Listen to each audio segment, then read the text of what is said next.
Super Bowl coverage rolling right along here on Radio Row. Darren McFarland, Brad Hopkins, Derek Mason with you. All of our coverage this week brought to you by the good folks at Low T Centers of Nashville. We are joined by a guy that we all think the world of. We watch him all the time. It's always good to catch up with Mike Turico, who you see everywhere, and he joins us here at our table. Mike, how you doing? Darren, good to see you. Gentlemen, pleasure to see you guys. Looking healthy and happy and not sore, right? Absolutely, especially this time of the year. Look like $1 million. Great to see everybody.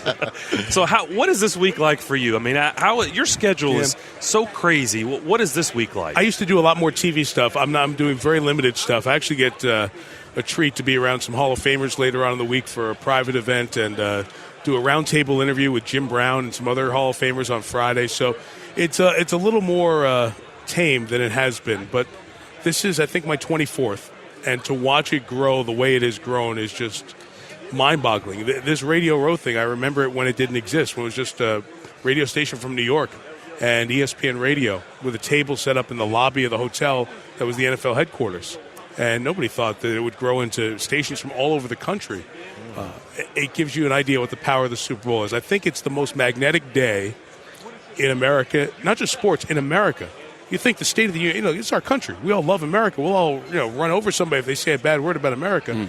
You look at the number of people that watch the State of the Union, and we'll double, triple that with the people who watch the Super Bowl on Sunday. That tells you everything you need to know about the power of this event to me. 24 times, Mike Turico, you've done this. How different is it from year to year? Does it take entities like Peyton Manning to be at this stage for it to be as flamboyant as it is? We always find a story, and we love making a story. So if Manning wasn't here, it would have been Brady.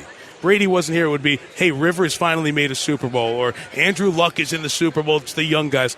We find a way somehow. As you know, there are 53 guys running around those locker rooms, plus the coaches, plus the owners. Don't worry, there's an angle that the media will find.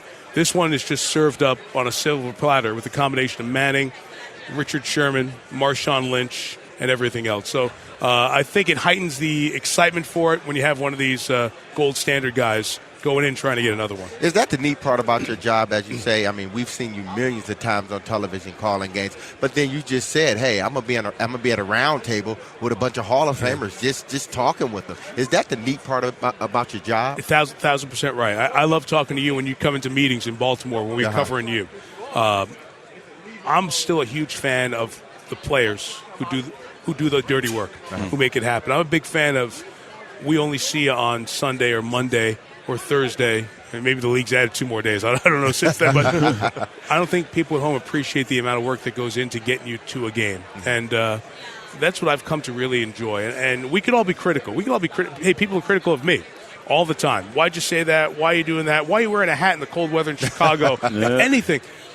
It's easy to be critical. It's a little harder to be appreciative. I've really learned, at least I hope, to be appreciative. So to be around guys like Jim Brown and Hall of Famers and people who've done it, and we've never had the chance to even scratch the surface, I still love that. That's what wakes me up every day to do my job. Now, has there been one game where you've been covering it and you just said, wow, I'm watching something great happen? I'll tell you the moment for me, and I wish I would have had more experience under my belt. It was my 3rd game doing Monday Night Football, and that was in 2006. We got the contract then. This is our 9th year coming up next year. And it was the game the Saints returned to the Superdome. And Steve Gleason blocked the punt against Michael Vick and the Falcons. Place went nuts. It was the day that New Orleans announced to the world that it was open for business again. And that's when I realized that sports can be more than a bunch of guys get paid well, playing a game, counting to a number, and whoever has the most wins. It can really mean something to the people of a community, and it's made me connect. So that day really stuck with me for a long time. If you go to my house in Michigan where I live, there's one picture that'll tell you that I do this for a living. It's a picture of the Superdome that night. That thing just always gives me chills even talking about it, because sports can mean so much in society, and I think football's the biggest vehicle that we have for it. We're joined by one of the greats, Mike Turico, here on Radio Row at Super Bowl 48, and kind of wanted to talk about some current events, if I could. Let's go. You just talked about an appreciation for Derek Mason coming in the production room and giving you guys good sound. Marshawn Lynch finds himself on the other side of that, not wanting to talk to the media. What's your take? It's fine. That's the way he is. He's been like that the whole time. He didn't come to the Super Bowl and say, I'm going to put up a tent and not talk to anybody. The heck with y'all. That's the way he's been. So I've got no problem or no issue with it. I wish he would be able to share his thoughts and feelings, because you do connect with the fans in a different way once they hear about you and can share in your difficulties, your challenges, but also your successes. But that's the way he chooses to operate his life. God bless him. All for it. Did you always know this was the path you were going to take? Not the Monday night, not the football, but the sportscasting, yes. Early on, I always tell the story, and I always get embarrassed around real athletes here, that in high school, when I realized that they were using me as a pinch runner and a defensive replacement, it's kind of in baseball, it was kind of a sign that it really wasn't going to work out for me. So I got involved in newspapers, and I always wanted to be a sportscaster when I was a little kid. My mom told me, you walked around pretending you were a sportscaster. This is what I wanted to do, and I'm in my late 40s now, living the dream I had when I was a kid. There aren't many people who can say that about their life, so I'm lucky. Can you let yourself, Mike, think about that Al Michaels moment, that big moment where it could change your life, Sure. your career forever? Do you think about those type of games when you maybe go in and say, I wonder if this happens, and you think about that call? Yeah, I think if you don't think about what you're going to say, then you're cheating yourself. But you can't try too hard for history. History happens in front of you. It's your chance to make the catch or drop the pass. Exactly. That's what it is. So you prepare for it. You think about it. But I try not to go in with a scripted line or anything like that. And sometimes history is going to fall on your doorstep. Sometimes you're just going to be around something that was almost to be. I remember when the Patriots were running through their undefeated season, up until the Giants game, the game they came closest to losing was in Baltimore on a Monday night. And they caught a touchdown late in the game to win the game.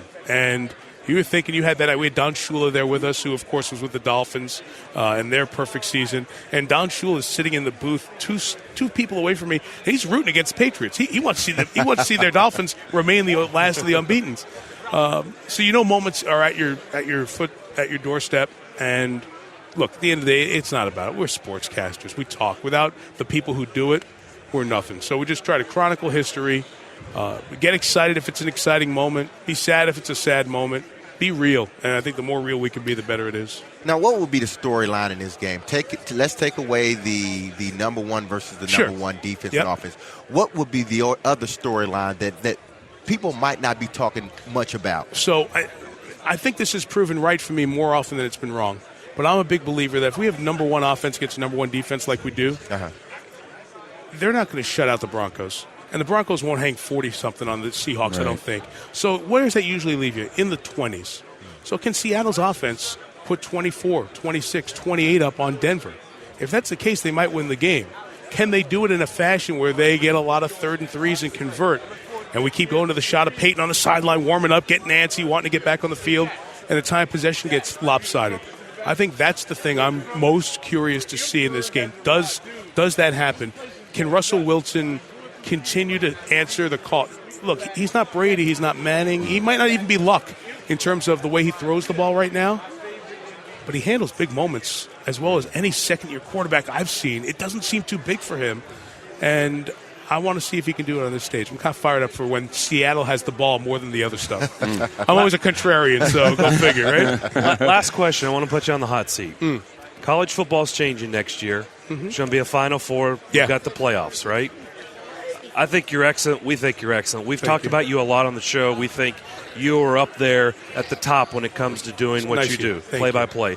If they approach you to do that, they're going to be looking for a face or somebody to be a part of that. Would you be interested? I have been a long 21, now 22 years to the ESPN. And whatever they ask me to do, I'm glad to do. I think Musburger is still the man. I love Brent. I grew up watching Brent Musburger. If they want to keep Brent there for a long time, that's great.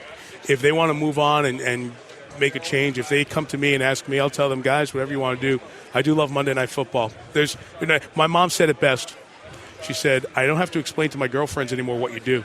I just tell them Monday Night Football. I don't say, he does Thursday Night Football here or there. No, you do Monday Night Football. It's one of the biggest deals in the history of TV. So you'd have to drag me kicking and screaming from this. But we'll find out when they pick up the phone and tell me what I'm going to be doing next fall. I'll show up and hopefully see a great game. Mike, let John Gruden out of the booth. He's a great coach. No. He's a great analyst. That's my guy. Somebody said, hey, why don't you tell so-and-so that maybe Gruden? I said, no. That's the best partner I've ever had other than my wife. I'm not letting him go. So. Hey, thanks for doing this. Guys, my pleasure. Thanks a lot, great Mike. seeing you. All Mike, the best. appreciate Welcome it. to the dark side, Derek. Absolutely. We're all good over here. Great to see you, man. Thank you, guys. Mike Turico, we appreciate him stopping by.